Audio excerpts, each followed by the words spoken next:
Hai semua, selamat datang di channelku di mana aku akan berbagi berbagai macam informasi dan cerita-cerita lainnya yang mungkin menarik untuk kamu simak. Jadi, intro dulu ya.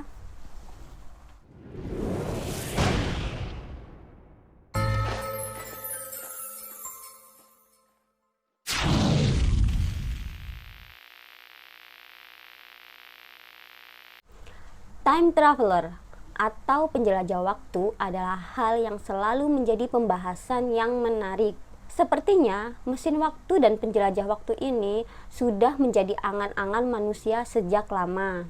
Bukan hanya berkembang sebagai cerita fiksi, bahkan sebagian ilmuwan pun berpendapat dengan berkembangnya ilmu dan teknologi, perjalanan waktu ini adalah hal yang memungkinkan untuk dilakukan manusia di masa depan. Dalam masyarakat awam sendiri, akhirnya muncullah isu-isu tentang penjelajah waktu. Misalnya pada video primer film Charlie Chaplin pada tahun 1928 yang berjudul The Circus. Dalam cuplikan video ini, terlihatlah seorang wanita yang gerak-geriknya seperti sedang menelepon. Padahal, pada zaman tersebut, telepon genggam belumlah ditemukan.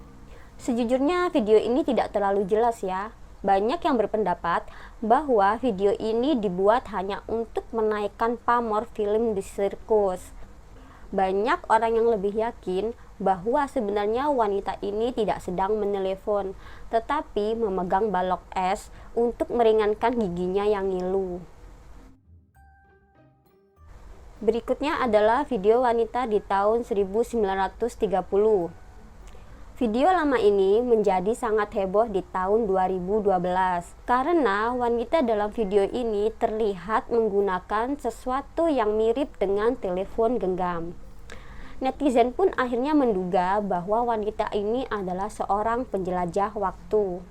Faktanya, pada tahun 2013 muncullah seseorang yang mengakui bahwa wanita di video tersebut adalah neneknya saat masih berusia 17 tahun. Nah, neneknya ini menceritakan bahwa pada saat itu dia sedang mencoba prototipe telepon tanpa kabel di sebuah perusahaan komunikasi. Jadi sudah jelas ya bahwa wanita dalam video tersebut bukanlah seorang penjelajah waktu. Lalu ada juga foto yang diambil pada pembukaan ulang jembatan Suffolk di British Columbia sekitar tahun 40-an. Di foto tersebut tertangkap sesosok pria yang gaya berpakaiannya berbeda dengan orang-orang sekitarnya. Gaya pria ini memang terlihat lebih modern seperti gaya orang pada zaman sekarang. Tetapi faktanya, kaos yang dikenakan pria tersebut adalah kaos tim hoki yang sudah bermain sejak tahun 1924. Begitupun dengan kacamata dan kamera yang dibawa oleh pria tersebut. Semuanya sudah ada di tahun 40-an walaupun pemasarannya belum meluas. Jadi kesimpulannya, pria ini bukanlah seorang penjelajah waktu, tetapi hanya seorang pria yang mempunyai selera dan gaya berpakaian yang tidak umum pada masanya. Mungkin pada zamannya pria ini disebut sebagai orang yang nyentrik. Dan masih banyak lagi foto-foto dan video-video sejenis itu yang beredar di internet. Yang kalau kalian mau mencari tahu, sebenarnya foto dan video tersebut punya penjelasan yang logis dan sama sekali tidak terkait dengan penjelajah waktu. Nah, kalau kalian menyukai cerita tentang penjelajah waktu, mungkin kalian tidak asing dengan nama John Titor dan Sergei Ponomarenko. Kita mulai dari Sergei Ponomarenko dulu. Sergei Ponomarenko adalah seseorang yang disebut sebagai seorang penjelajah waktu. Dia mengakui bahwa dia berasal dari tahun 1958, lalu tanpa sengaja melompat ke tahun 2006. Ponomarenko ini bahkan juga diceritakan bahwa dia sempat pergi ke tahun 2050. Cerita perjalanan waktu Ponomarenko ini terdengar sangat meyakinkan. Tapi pada akhirnya diketahui bahwa cerita tersebut hanyalah rekayasa. Sepertinya memang ada yang dengan sengaja membuat dan mendokumentasikan cerita rekayasa Ponomarenko ini. Bukti pertama yang menyebutkan bahwa kisah Ponomarenko ini adalah palsu, yaitu Komsomol atau kartu identitas Uni Soviet milik Ponomarenko yang tidak sama dengan Komsomol yang asli. Selanjutnya adalah jenis kamera atau jenis film kamera yang digunakan oleh Ponomarenko. Dalam ceritanya, fotografer yang ikut memeriksa hasil jepretan Ponomarenko mengaku terkejut karena jenis film kamera yang digunakan oleh Ponomarenko ini dikatakan sudah tidak diproduksi lagi pada tahun 1970. Tapi faktanya, orang-orang masih bisa mendapatkan film kamera tersebut pada tahun 1990, yang artinya pada tahun 2006 film tersebut belumlah terlalu langka. Yang membuat kisah Ponomarenko terasa palsunya adalah foto Ponomarenko yang disebutnya sebagai foto pada tahun 2050. Nah, foto ini ternyata hanyalah sebuah foto editan. Kita lanjut ke cerita tentang John Titor. Mundur sedikit ke tahun 2000, tepatnya bulan November tahun 2000.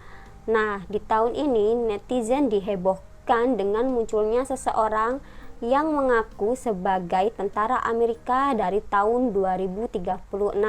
Namanya John Titor. Yang menarik dari cerita John Titor ini adalah John Titor tanpa ragu menjelaskan tentang misinya untuk kembali ke tahun 1975 dan mengambil komputer portabel pertama, yaitu IBM 5100. Menurut cerita John Titor, pada tahun 2036, semua sistem Unix mengalami yang namanya time error. Nah, untuk mengembalikannya ke kondisi semula, maka diperlukanlah IBM 5100 ini. Karena dalam perangkat komputer tersebut terdapat teknologi yang bisa membaca beragam bahasa Unix, dan teknologi ini ternyata tidak dipasang lagi ke komputer generasi selanjutnya. Yang mengejutkan, pihak IBM sendiri mengatakan bahwa teknologi tersebut memang benar ada, dan yang mengetahuinya hanya 5 orang saja, itu pun pada tahun 1975.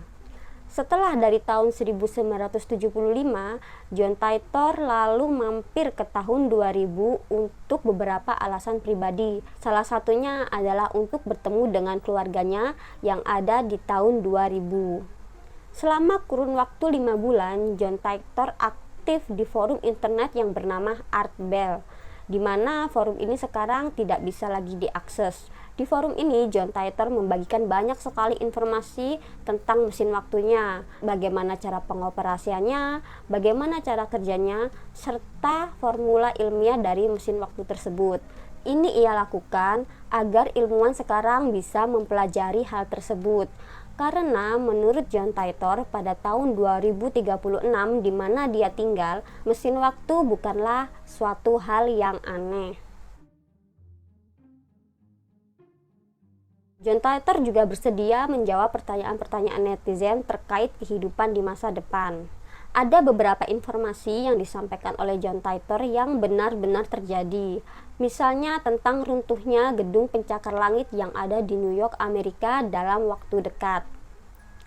Lalu dia juga menceritakan tentang bencana alam yang akan terjadi pada tahun 2004 yang akan menelan banyak korban jiwa. John Titor juga mengatakan bahwa organisasi CERN adalah organisasi yang akan menjadi penggagas utama ditemukannya mesin waktu. Dan ya, organisasi CERN ini memang ada walaupun pada tahun 2000 belum terlalu dikenal oleh publik. Dan pada saat itu, CERN memang tengah mengembangkan konsep black hole yang merupakan prinsip dasar dari mesin waktu. Mesin waktu ini diperkirakan akan selesai dalam waktu 20 tahun, yang artinya manusia akan memiliki mesin waktu sekitar tahun 2030-an. Ya, kita lihat saja ya nanti. Tetapi, ada juga informasi dari John Titor ini yang terlewat begitu saja, alias tidak terjadi. Misalnya saat John Titor mengatakan akan adanya perang saudara di Amerika yang terjadi selama kurun waktu 4 tahun antara tahun 2004 dan 2008. Lalu akan adanya Perang Dunia III yang terjadi pada tahun 2015, di mana puncaknya Rusia akan melakukan serangan nuklir yang membunuh lebih dari 3 juta jiwa. Untungnya ya, hal-hal tersebut tidak terjadi.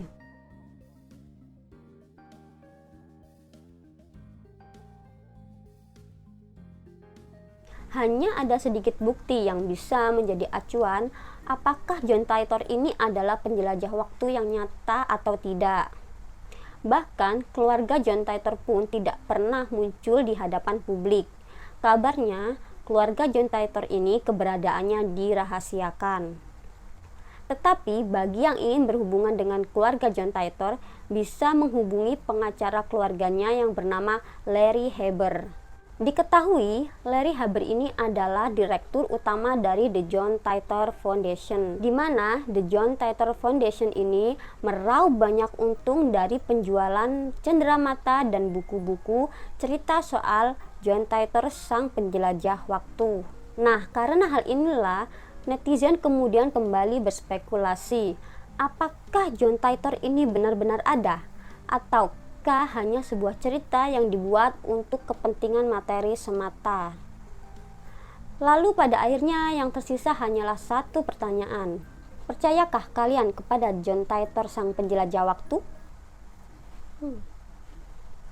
Mungkin penjelajah waktu itu benar-benar ada, tetapi sepertinya bukan orang-orang yang memerlukan pengakuan di dunia internet.